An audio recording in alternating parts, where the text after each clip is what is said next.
Après ça, rencontrement, il y a des disciples afin que Moyo Kanilo Banaï soit pour Manalo.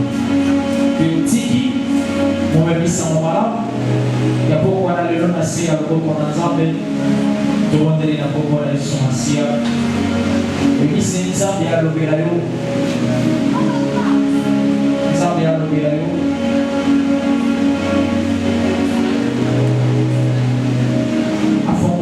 Il y a monté Manayo pour que les Lobanaye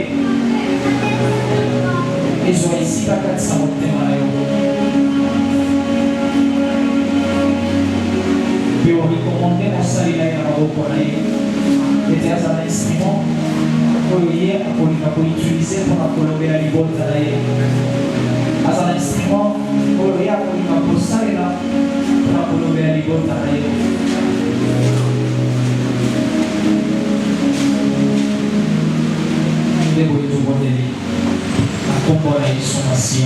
Amen. Amen, amen. Amen, amen. Tutelemi kolobi ba yezwami biso wana tozali kobenisa papa na biso ntango azali kopusama tozali kobetela nzambe maboko makasi.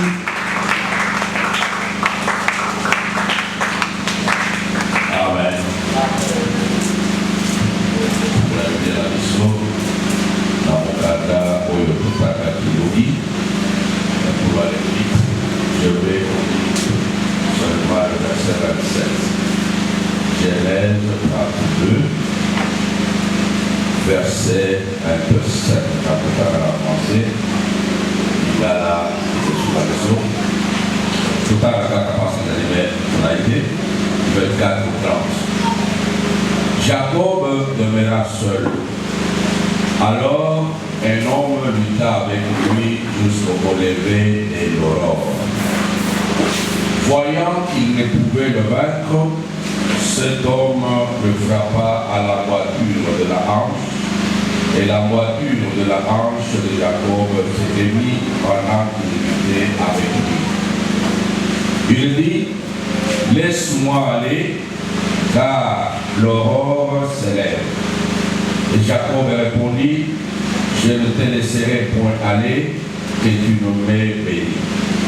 Il lui dit, quel est ton nom? Et il répondit, Jacob. Il dit encore, ton nom ne sera plus Jacob, mais tu seras appelé Israël, car tu as lutté avec Dieu et avec les hommes, et tu as été vainqueur. Jacob l'interrogea en disant, fais-moi, je te prie, connaître ton nom. Il répondit, pourquoi demandes-tu mon nom? Et il devenit là. Jacob appela ces lieux du nom de Péniel, car, dit-il, j'ai vu Dieu face à face, et mon âme a été sauvée. Amen. Mettez la table à beaucoup. Tovani, l'éducation qu'il y a à la guérison.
Amen.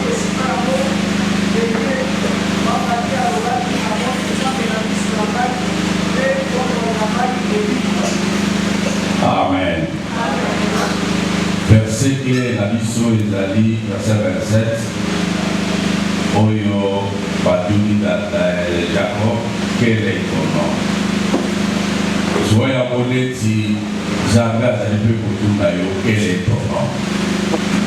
Les Zanga Zalipe on voit conscience, il y a Oyo Yorosaki. C'est le point de départ, il y a Momo, il y a Otonios. Vous voyez conscience, il y a Oyosaki. Pendant que vous voyez un mot à partir, il y a Omo Oyosaki. Tout le monde a dit, mon collègue, c'est que ça peut être un nom. Momo, on dit que c'est un projet. Momo, on dit que c'est une prophétie. Momo, on dit que c'est une porte. Momo, on dit que c'est une identité ou un identifiant. Momo, on dit que c'était une adresse. Amen. Amen. De Makamoto Banaki, Mokabula Nobi. Tout à l'issani, que comme ils allaient au Outa, na Babele, ils allaient pe na Bakomo, ils allaient au Outa. Tout à l'issani, comme on était comme ils allaient une porte, par exemple, ici Kawapi, Nélimo et Kokikokota na destinée à mort. Tout comme et Kokikokangela ya mort, cela été écouta na Bomo ya mort. Bien sûr, tout le monde a dit sous était bateau, Gaïna yo, Tokela Batusonyo sur mon colombo. Mokolo Zambe azali ko créer Adam, les mokolo a créé Batunios, lui nommé homme et femme, il les créa. C'était le même jour. Zambe a créé la société. Mais dans le chapitre 2, il y a Genèse, Barbie, Dieu forma le corps de l'homme. Ça veut dire qu'il a maintenant pris cet homme qu'il avait créé, il l'a mis dans Oyoye à former, dans l'autre Oyoye à former. Donc il a mis tous les hommes, hommes comme femmes, esprit bien sûr qu'il avait créé à Tchebango Kati, dans l'autre Oyoye mort. Et par la suite, Touyaka dans Mokili, chacun n'attend Oyani, où ils ont date d'anniversaire, où ils ont date d'anniversaire, date d'anniversaire, et na oublié, bah pour le rappeler, ils vous ont dit sur mon colonisation à Bogota. Impact n'a pas sur mon colonisation. Et quoi après le nom, on parlera de notre jour de naissance. Zambe ayebi nombre ya bato nyonso oyo ye akrea parce que akrea bango wana bato nyonso nombre oyo ye afixaki bato bakoya na mokili bakozala autant de milliards ou de millions ou quoi je ne sais pas ye nde ayebi parce que akrea bango nyonso mokolo moko. Pas seulement à une nombre de la Bango, à une équipe combo là. Amen. Donc pour la totale, la Psaume 147, verset 4, et le dit, Minzo de Nyon sur les alliés du Polo Awa, Zamba a une nombre de Nayango. Pas seulement à une nombre de Nayango, Zamba a une nombre de Nayango, la combo là. Même chose, ce qu'il fait avec les autres, c'est ce qu'il fait avec les hommes. En Jean, on nous révèle quelque chose. On peut lire Jean chapitre 10, verset 3 à 3. Lisez un peu là. Jésus qui parle de mon berger, qu'est-ce qu'il dit? Jean chapitre 10, verset 3 et 3. Il dit quoi?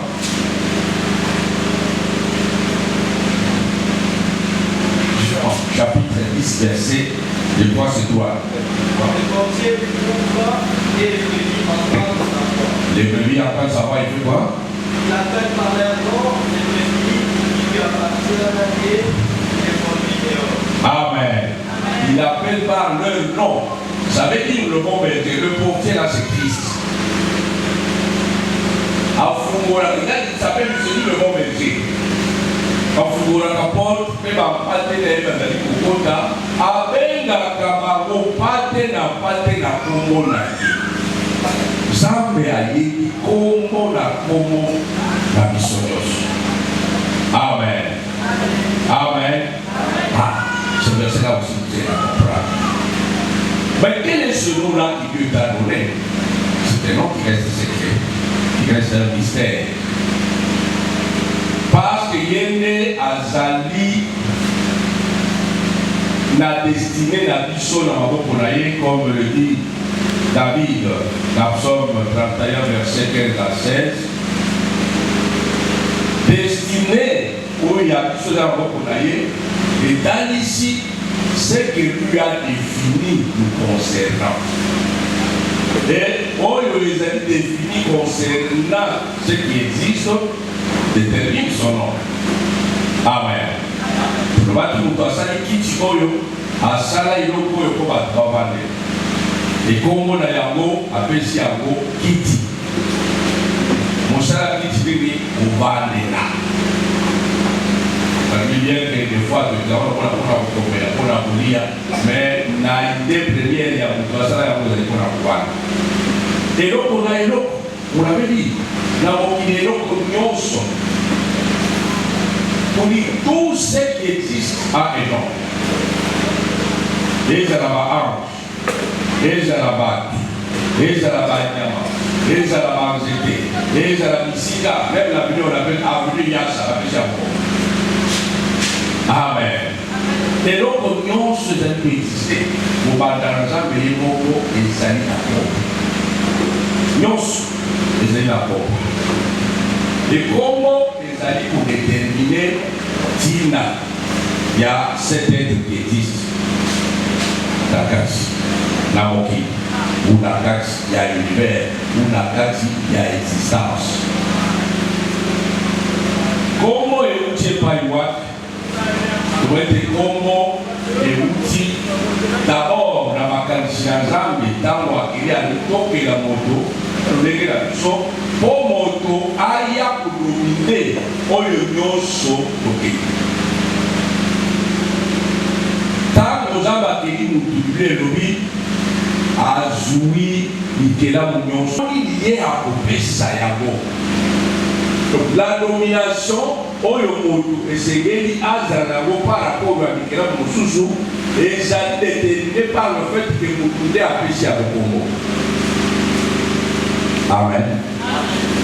Je l'ai dit, dans l'organisation administrative, celui qui nomme, c'est celui qui a le pouvoir de révoquer. Celui qui nomme a le pouvoir sur la personne qui lui a nommé. Parce qu'il est à nommer le directeur, avec son pouvoir, il y a pour Morayo, ce qu'on a ça la tâche, à signer les sous. Décision de sous, c'est yoté, dans le Molio, la remplacer nos sous. Pour ça, il faut que yo, le roi, dans le Molio, la tête, il a le pouvoir. Et pouvoir, ils allaient comme par le fait qu'il y ait des appréciations, il y ait des appréciations. Il y a des appréciations, Moussala, ou les appréciations, Tokomo, vous allez voir. Et l'homme a le pouvoir sur Mikela Moussoussou par le fait qu'il y ait des appréciations Kombo. Amen. Il faut comprendre le pouvoir. Il a exercé son pouvoir, Zaban a exercé le pouvoir sur Mikela Moussoussou, domination sur Mikela Moussoussou. Dans cela, il y a coupé ça, il y a beaucoup. Après, si, il y a beaucoup pour attaquer sa domination. Donc, sur ce, il y a des questions qu'on peut se poser. Toi, ton nom c'est qui et qui te l'a donné? Man, après ça, il faut. Amen. Amen. Ça veut dire, oh, il a fait ça, il azali na droit ya kodomine likolo na yo. Bakombo lobi na mekaki deja kolobela yango ezali koya epai na bato na sanso, ezali na kombo oyo ezali likolo ya moto. Ba être oyo moto apesa kombo te to être oyo moto apesa kombo te, c'est Dieu. Amen. Moto apesa Nzambe kombo te, c'est signifie que moto azali na pouvoir likolo na Nzambe te. Faut se dire quoi. Amen. Ezali na kombo moto apesa na biloko mosusu pour dire que moto azali na pouvoir ou domination sur biloko oyo apesi kombo. Ezali na kombo mpe bapesi moto. Amen. Bapesi moto soit par tes parents ou ta famille, et bapesa yo kombo ozali na yango, soit le monde, ton entourage, epesa yo kombo, soit bizaleli na yo, excusez-moi, ememela yo kombo, elatisa yo kombo, soit musala ozali kosala epesa yo kombo. Amen. Soit yo moko opesa kombo. Est-ce que vous avez? Amen. Et ça n'a être oyo moto apesa kombo te echa. Moto mosusu être mon côté pesa Nzambe kombo azalaka te. Pour dire que c'est lui qui a la domination sur tout.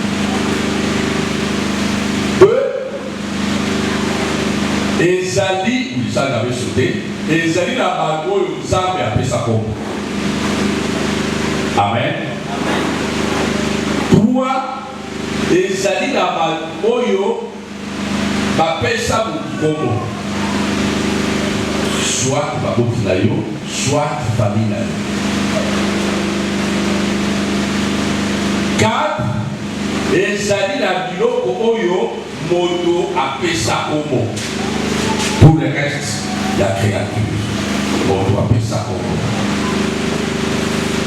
Cinq, ezali na kombo moto bapesa ye par le monde, c'est-à-dire son entourage, ses amis, ses voisins. Bapesa ye yango par rapport ya makambo oyo, soit par rapport ya bizaleli na ye, soit par rapport à mosala na ye. Amen. Et il y a kombo oyo moto akipesa ye moko. Sikoyo na nyonso wana c'est na shema wana ke moto ezali koya yo kombo na yo nani. Parce que dans tous les domaines, kombo ezali na importance. Pour avoir travaillé des relations humaines, mais politesse, il savoir dire, vous vous saluez, bonjour, moi c'est Jean-Pierre. Vous vous présentez, il va dire, moi c'est Bruno Kanina. Amen. Commencez par le nom. Vous ne pouvez pas commencer. Il y a pour sur la moto, il y a ta commodé. Et c'est pas bon. Contact, il y a le morceau, Lucas, vous voyez, ma combo, il y a un contact, il y a un combo là. Avant, il y a continué dans la caméra. Commencez par là. Dans savoir le livre, voilà comment on se comporte. Parce que là, il y a notamment ce qu'il y a à la beauté. Après, il y a dit bonjour. Je crois qu'il y a ça le vrai nom. Bonjour. Amen. Amen. C'est quoi d'autre dire là? Bonjour. Bonjour, papa. Bonjour. Bonjour, ma maman. Et t'as ici mon dossier. Et t'as ici respect. Vous n'avez pas de propre, il n'y a pas de vie supérieure à vous. Il faut les canaliser. Il faut que ça compte.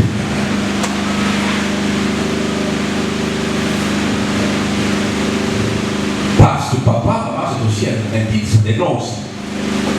Amen. J'ai refusé d'entrer dans le nom commun, nom propre, tout cela, mais ça fait partie des noms. Les titres, ça fait aussi partie des noms. Oh, ils n'habitent pas. On peut t'appeler Babengi,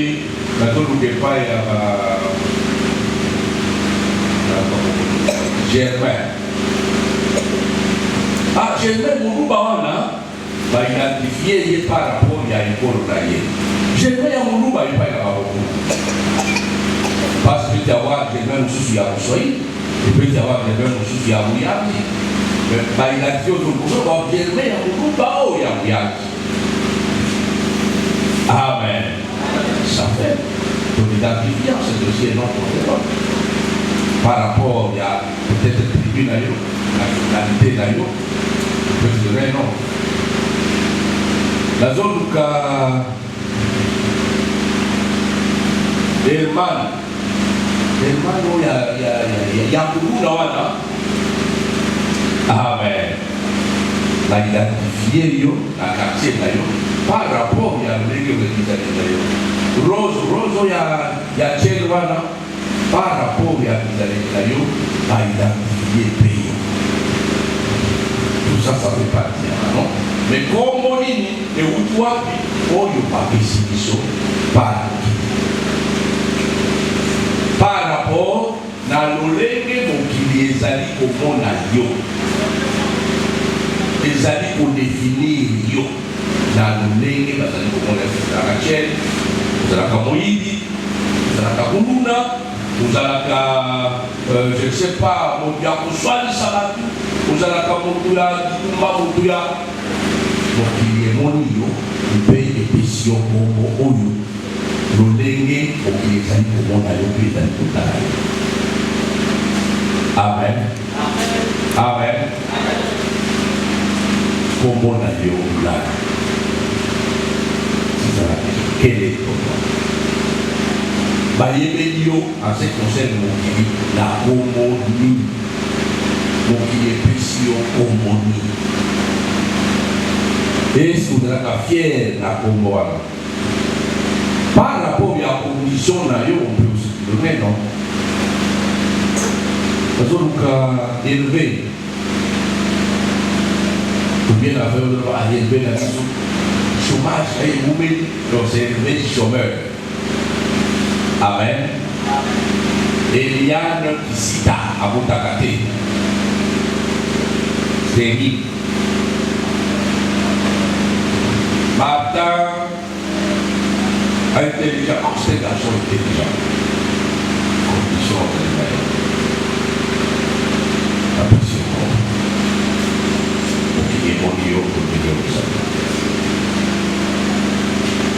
Tout ça sont des noms qui doivent nous quitter si ce sont des mauvais noms.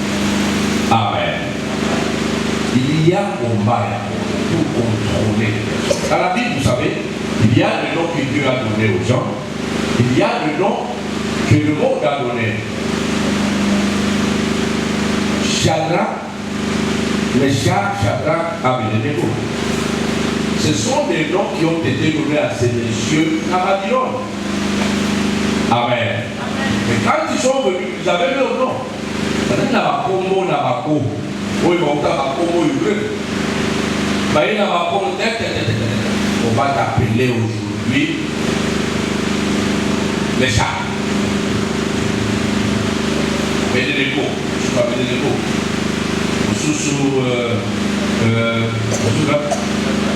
Shadrach, ça sont des noms Yamoki. Où les Babyloniens, pour les attacher à leur Dieu, pour pouvoir avoir une domination sur eux, mais un contrôle sur eux. Alors que eux, leur nom vrai, c'était Anania, Azaria, Miskaël, je crois. Amen. Après, comme on a pas bon, on a dit, pas important qui va faire le avant. Mais il y a dans Babylone, qui était cela. C'est souvent ça. Comme je dis, et pas dans Zambé, nous allons à la Congo, nous allons il y a moyen de me voir Yemba, et nous allons Zambé à la Congo, Zambé à la Congo, Begangai na Congo Nagai, pour n'a joué de Congo, voyez le Naga, c'est la Bakenga, Bakenga. Zambé à la Congo, Zambé à la Congo, Zambé c'est bien ce Zambé à la Congo, Begangai na Congo Nagai, pour n'a joué de Congo. Parce que Zambé, quand il donne le nom, c'est toute une prophétie. On a dit que le nom est une prophétie. Il te le donne pour que tu puisses devenir. Oh, il y a un projet naïe pour naïe. Oh, le projet à Zambé, il y a un projet. Bien sûr, il y a Kimia, son shalom. Kimia dans Zambé, ça veut dire le bien-être complet dans tous les domaines de la vie. Pour appeler ça à venir, pour appeler ça espérant. C'est ça le projet que Dieu a formé dans son amour. Et ces projets-là sont déterminés par un homme que lui seul connaît. Amen. Mais quand on vient sur la terre, venant la généalogie, on nous impose aussi des noms par rapport à un projet, à votre famille, à Zanina Yabo, sur nous, par rapport à la circonstance, Oyo, Zébinayo, et Zoélama, ou soit que vous mettez au Botama, soit condition de la vie, il y a vie dans peut-être la famille n'a yé, papa, maman, la famille n'a été toujours à des frères ressources. À Botimouana, pour la pouvoir qui n'a pas découvert à Pessi. Moi, d'abord, je connais un garçon, quand on était jeune, moi, dans mon quai, pas la grande gagne, il appelle ça le Congo Kamara. Vous savez, le Baya Awadi. Amen. Bango Baya Awadi. Awadi Baya Awadi. Bamususu, bakampenda, bakatupenda, so bafinga biso.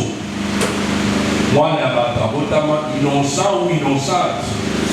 Mais situation vie, il y a baboti là bandeko na bango, babi mwana ko par rapport à la situation. Bakatupenda, bafinga biso. Chaque fois que bazali kobenga, ezali komema souvenir. Ya mabe basali la babona libota. Et ma belle bassin là on a du bota, basali comme on a beau se voir à travers le mois. Si vous venez comme on a dit, ils ont venu babona. Ils ont un mauvais souvenir. Amen. Amen. Quel est ton nom? Comme on a dit. Parce que comment ils allaient pour définir destin de l'histoire. Bato nyonso bazali na Biblia bakombo na bango généralement et traduisant oyo bango bazala na bongo ina bakombo de la Biblia kombo na ye etalis oyo akala mosusu nzambe abenga bango abongola kombo na bango po alongoli bango il n'y a pas que Mokili au présent, vous avez fait la présent. Au fond, c'est Dieu qui commence. Mokili peut. Adassa est devenu Esther. Amen. Esther qui veut dire étoile. Saoul, j'ai vu quelque part, ça voulait dire grand, est devenu Paul qui petit.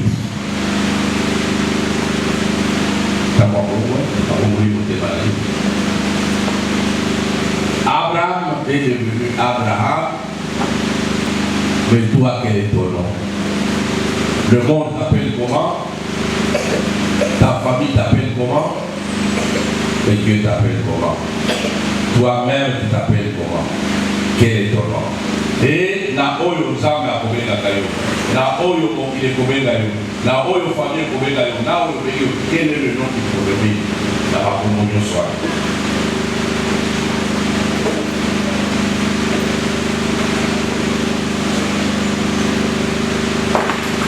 Amen. Là, c'est comme si j'ai revenu sur ce qu'on avait dit hier, en quelque sorte. Après ça, Abraham, c'était une prophétie. Ça devait se réaliser. Le fait de répéter, ça devient réel. Non, on identifie à une famille, je l'avais dit. Aujourd'hui, on va lire une situation et les quatre n'avons pas eu Luc chapitre 1.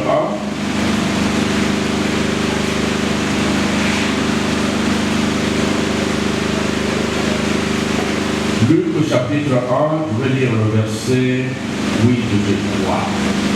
Fais la vie.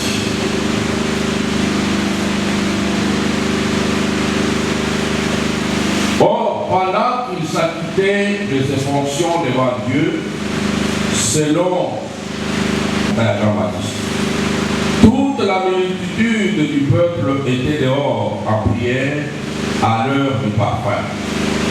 Alors un ange du Seigneur apparut à Zacharie et s'étend debout à droite de l'autel de parfum. Zacharie fut troublé en le voyant et la frayeur s'empara de lui. Mais l'ange lui dit, ne crains point Zacharie, car ta prière a été exaucée. Ta femme Élisabeth enfantera un fils et tu lui donneras le nom de Jean. Il sera pour toi un sujet de joie et d'allégresse, et plusieurs se réjouiront de sa naissance. Amen. Amen. Wana dans pour vous dans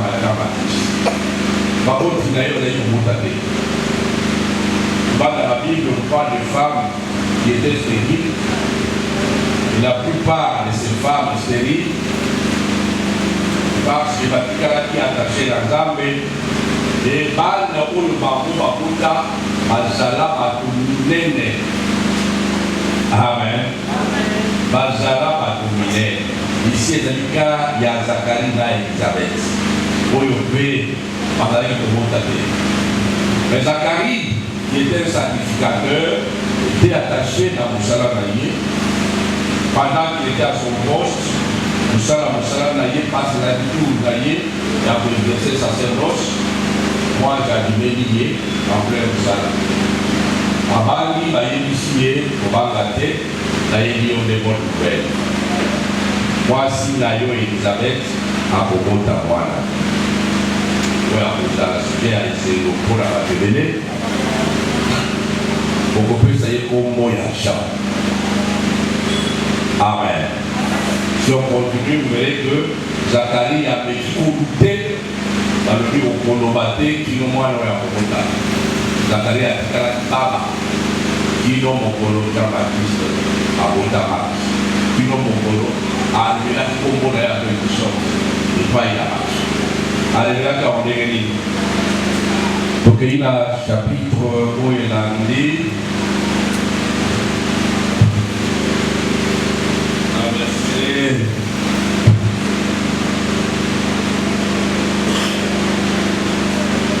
dans verset 57. Le temps où Élisabeth devait accoucher arriva et enfantant un fils. Ses voisins et ses parents apprirent que le Seigneur avait fait éclater envers elle sa miséricorde et ils se réjouirent avec elle. Je suis en Jean Luc chapitre 1, verset 57. Là, pour continuer. Le 8e jour, il vint pour circoncire l'enfant et il l'appelait Zacharie du nom de son père. Donc, ma voisin, Namandeko, Il y a Elisabeth, ma famille, tant que maillé pour être baya pour circoncis. Moi, na oyo, bango bamoni moi na esego, babeliye moi na oyo. Nécessairement, il faut avoir la commo ya tata na ye. Babeliye Zacharie. Elisabeth a dominé. Mais sa mère prit la parole et dit non, il sera appelé Jean. Maman, zongeli kombo nzambe alala. Kombo na ye ezali Zacharie te, kombo na ye ekozala Jean. Il lui dit, il n'y a dans ta parenté ou dans ta famille personne qui soit appelé de ce nom. Et ils firent des signes à son père pour savoir comment il voulait qu'on l'appelle. Bango, le col Elisabeth a eu la dignité. Yo pour moi, le côté de l'Opé, c'est pour moi, Jean. La famille n'a eu mon vivant. Mon côté à la Congo, il y a Jean. Yo, je suis Congo, il y a un peu de l'eau, il y a un peu tout le temps, il y a un peu de après ça, ils sont Congo, il y a un peu. Ici n'est pas Zacharie, pas Zacharie pour le baptême. Donc on la mange. Allez, ça qui est. Alors, ils firent des signes à son père pour savoir comment il voulait qu'on l'appelle. Verset 63, Zacharie demanda des tablettes et il écrivit Jean et son nom. Et tous furent dans l'étonnement. Amen. Et au même moment, Zacharie fait la tablette a commis comme il y a moi les animés Jean. Comme il y a Azui à moi. Comme il y a une taquine de l'eau. Amen. Comme il y a une taquine de par exemple. Ça signifie que la plupart des noms que nous avons viennent de nos parentés, viennent de nos familles. Alors, ma famille a dit ça. Dans comment vous pouvez insérer la généalogie.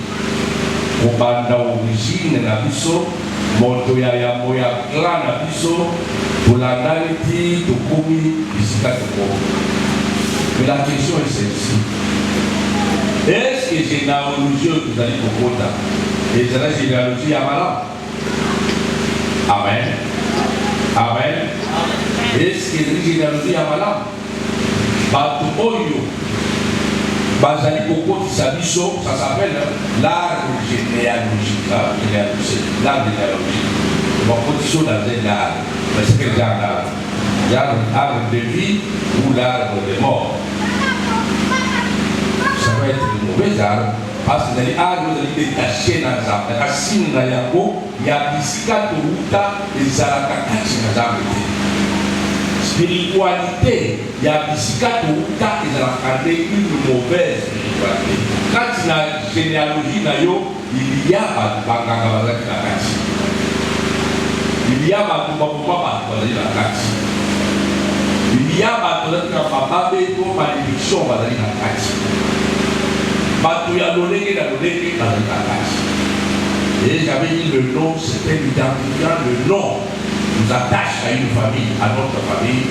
Ce qui va dire quoi? Chez moi, ça veut dire, dans un arbre, il y a ce qu'on appelle sève. Amen. Des arbre.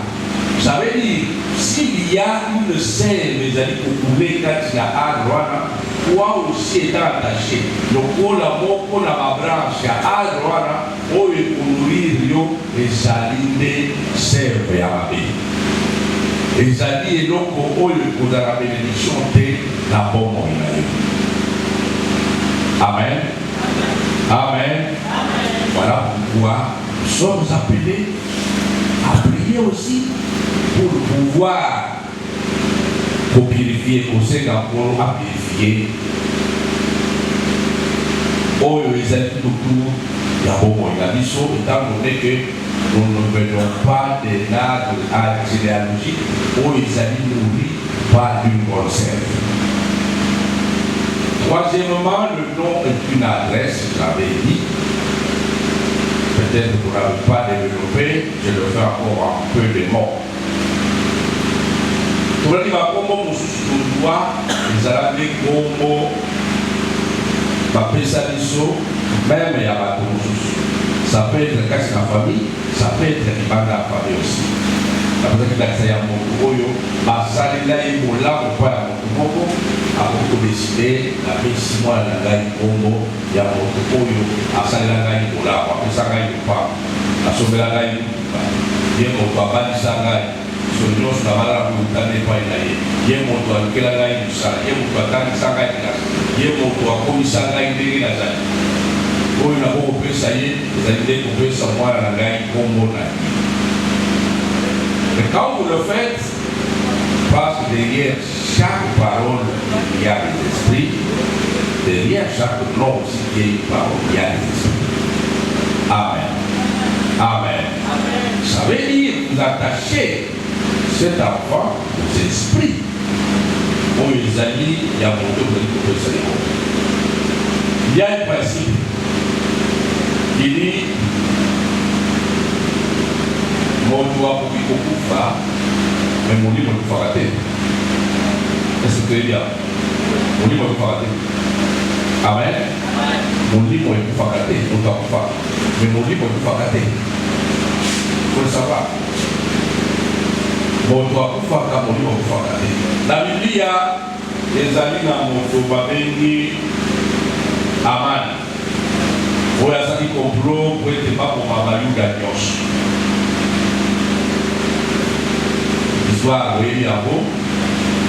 Après l'intervention, il y a Esther, le comment il voit Oyo, et c'est vrai que ça va Malouda, la Marouché, la Maroussou, Aman, la Boyaki, la Oyo.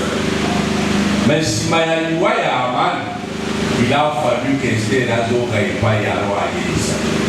Parce que Naman, roi, après ça qui est autorisation, il y a pour ça la loi. Oyo esengeli baboma bayuda nyonso. Esther qui avait compris ces choses azoki epai ya roi koyebisa ye. Naman akufi solo. Mais mobeko asalaki etikali mobeko ekufi te. Amen. Amen. Ye Naman Aman akufi. Mais mobeko etikali. Parce que la loi est spirituelle. La loi c'est je vous ai dit, la combat spirituel, c'est autel contre autel, sacrifice contre sacrifice. Je peux dire aussi, c'est loi contre loi. La Batubasani, Madame Kosala Makamoya loi, une loi, on ne la broge pas, on ne supprime pas, la Okamata, Okamatini, au Biesika, au barré, à loi, au barré, à l'hôtel, ça va pas. Amen. C'est comme s'il y a des comptables ici, ça aussi.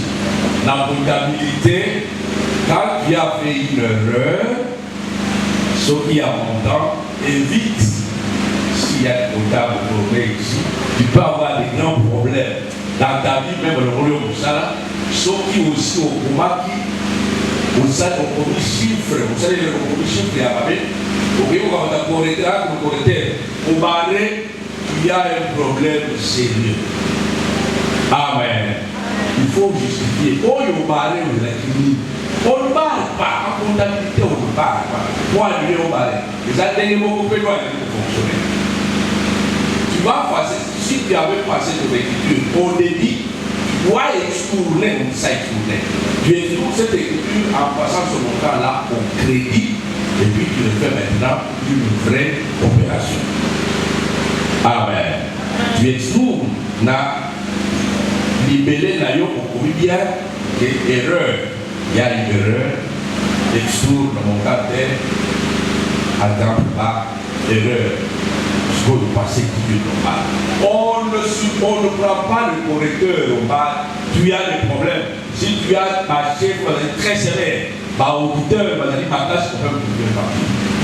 Tu as fait quelque chose ici, et tu as caché. Et donc, on souffre la vie. Amen. Amen. C'est comme ça. Et les lois aussi, c'est comme ça. Une loi n'est supprimée, abrogée que par une loi contraire à celle qui était là. Ce Le président a signé une ordonnance. Pour l'annuler, il doit signer une autre ordonnance. Oyo et d'aller à ma contraire, il y a on dit aussi que ça peut être abrogé de façon tacite. On peut ne pas dire ouvertement que ceci abroge la première loi, mais une fois qu'il y a une loi, une nouvelle loi, contraire à Oyanimoso, ça veut dire Yanimoso est oui. Amen. Donc c'est loi contre loi, parole contre parole, sacrifice contre sacrifice, autel contre autel. Je peux dire temple contre temple. Amen. Amen. Vous les comprenez? Si mon policier il n'était par exemple le gars qui savait comment maîtriser ses esprits, ce qu'il devait faire pour être à son service, parce qu'ils vont faire des bâtisses dans ma capuche, bâtis à canner par des démons dans leur service. C'est déjà savoir. Amen. Il travaille avec les démons. Les démons sont à son service, il l'aide, il le sert. Et pour être pas prononcé, il y a des rituels à Salaka régulièrement, dans la période, dans la temps bien précis, pour aider, pas pour qu'on a son service. Mais il va plus sur comment on a dit. Il ne t'avait jamais parlé de cela. Lui s'en va, il meurt, il part. Toi, tu restes. Mais c'est ce que je dis. Comment on a dit, Nathanaël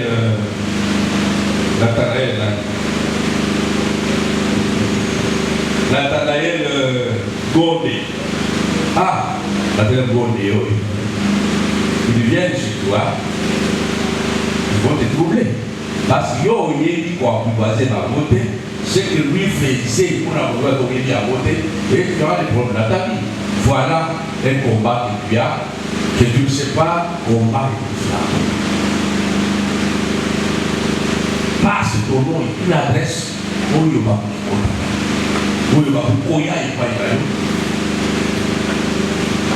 Amen. Amen. Voilà où c'est tout dossier combat. Oyo, il y a un monde à l'adresse. Oyo, milimo. Les amis, au salana, oyo, kolo, va faire ça, yo, il y a pas une à pour y troubler la bombe. Comment la yo, il faut et quand ça yo, quand il a arbre généalogique, oyo, et ça qui a alimenté la sève à la montée. Et tu es dedans, tu vis des situations où il y a qui m'a la montée. Et pour qui cause la porte, où il faut rouler, comme il a eu la vie de mon sous.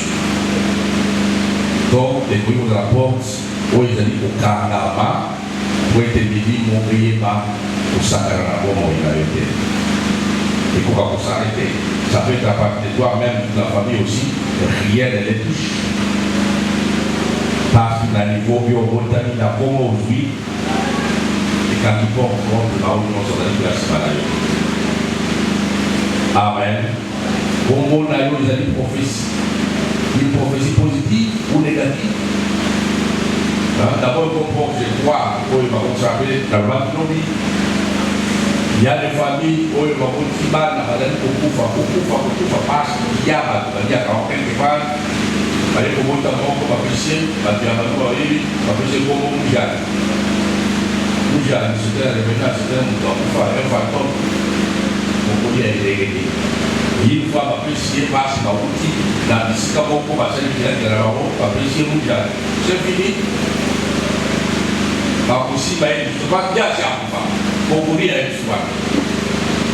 Tout s'arrête, la porte est faite. Amen. La porte est faite.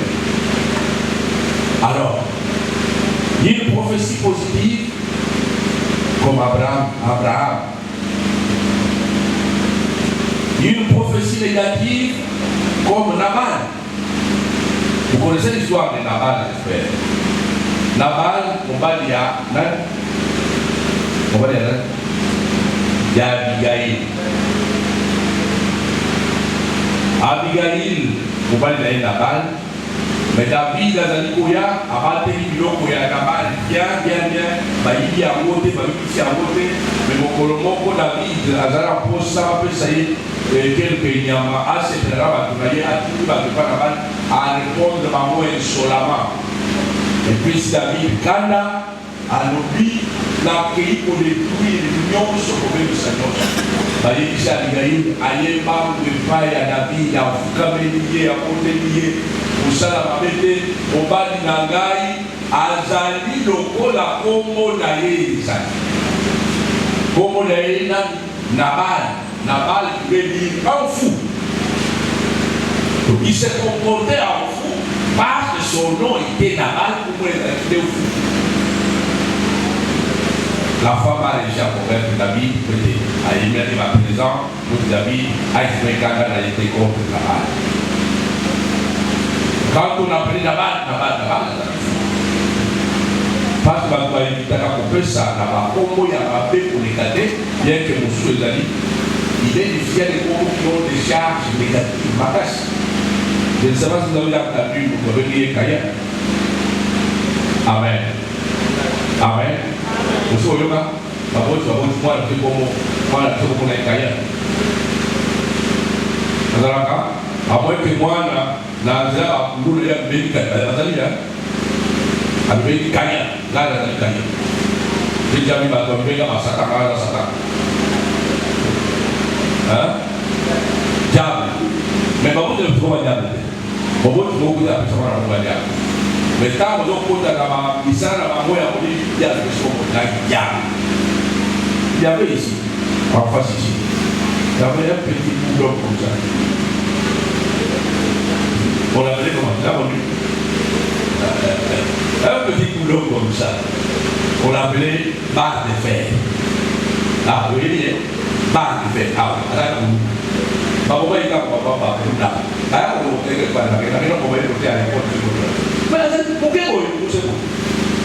de fer. Ça veut dire que la barre de fer, c'est pas vous tenez ça. Par contre, barre de fer. Vous êtes barre de fer, vous barre de fer. Là, on s'appelle dans la bataille. Ça, c'est maman Annie qui croit. Elle est pas bien. Là, on s'appelle dans la Caïen, Zabou, Satan, barre de fer.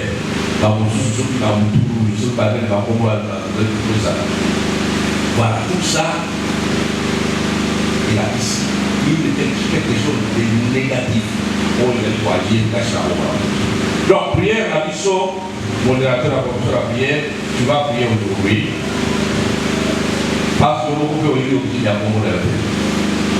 Pour moi, il va faire exemple, pour moi, il va faire ça, pour moi, il va faire ça. Oui, tata, moi, si la vie, il est pour moi, tu vas voir. Oui, il va faire ça pour moi, il va voir. Oui, il va faire ça.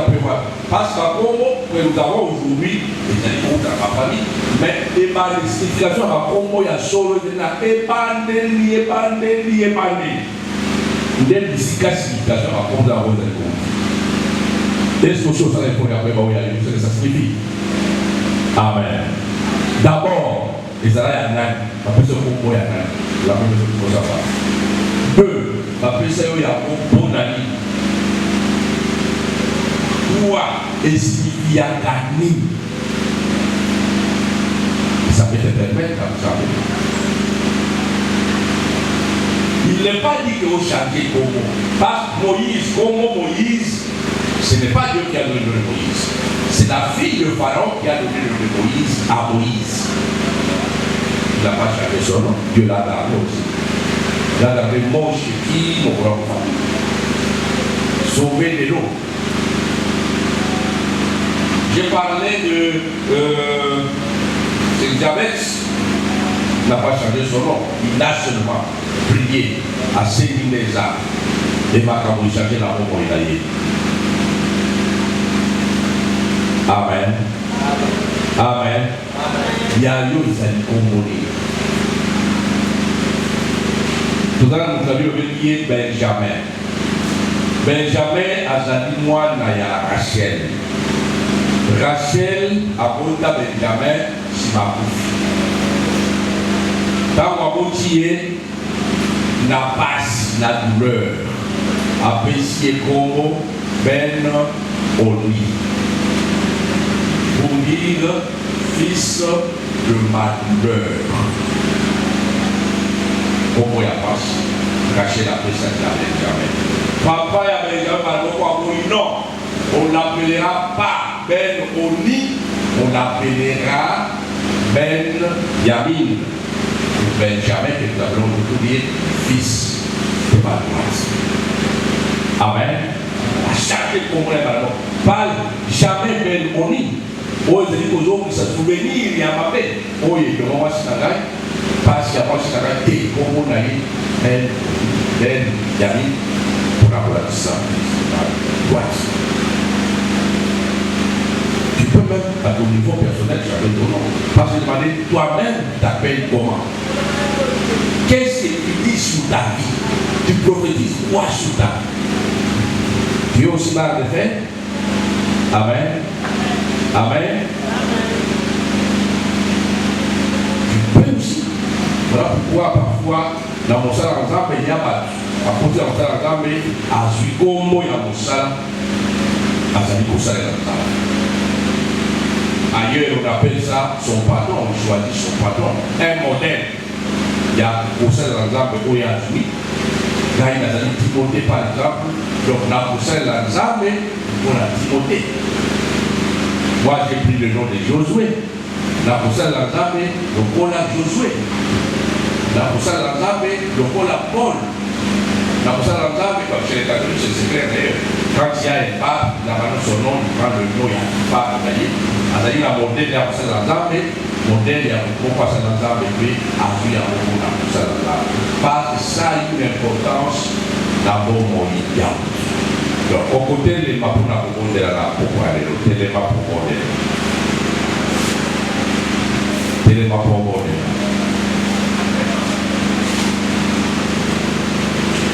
La question reste posée, quel est ton nom? Comment n'aillons n'a? Comment nous? Oyo lata pour les canabons moïlayo. Vous avez comment oyo? Babon qui m'appelle ça yo. Et ce que pourquoi m'appelle ça yo pour moi? Vous avez comment ya vous? Ma joie m'appelle ça yo. Pour toi, là que mon carolé et c'est-à-dire comment m'appelle ça yo par rapport à la circonstance.